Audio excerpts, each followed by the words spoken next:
India versus Pakistan મહિલા world cup live મેચમાં ગરબડ, match હેરફેરી, પાકિસ્તાને ખોટી રીતે ટોસ જીતાડ્યાનો આરોપ. કોલંબોમાં ભારત અને પાકિસ્તાન વચ્ચે રમાઈ રહેલી મહિલા વર્લ્ડ કપ 2025 લીગ મેચ દરમિયાન મેચ રેફરીએ ચીટિંગ કરી હોવાનો અહેવાલ મળ્યો છે. ભારત વિરુદ્ધ પાકિસ્તાન આ હાઈ વોલ્ટેજ મેચમાં ટોસ દરમિયાન એક મોટી ભૂલ કરતા મેચ રેફરી પાકિસ્તાન ટીમને ટોસ જીતાડ્યો હતો. ભારતીય કેપ્ટન હરમિનપ્રીત કૌર આ ચીટિંગ જોઈ રહી પણ કંઈ કરી શકવા અસમક્ષ હતી. ટીમ ઇન્ડિયા સાથે ખુલ્લેઆમ ચીટિંગનો વિડીયો કેમેરામાં કેદ થયો છે. ભારતીય ટીમની કેપ્ટન હરમિનપ્રીત કૌરે પાકિસ્તાન સામેની મેચમાં ટોસ ઉછાળ્યો હતો.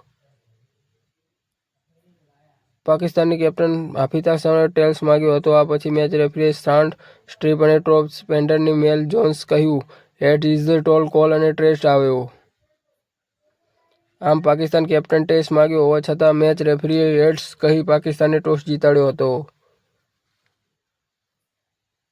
આવી લેટેસ્ટ ન્યૂઝ જોવા માટે અમારી ચેનલને સબસ્ક્રાઇબ કરો.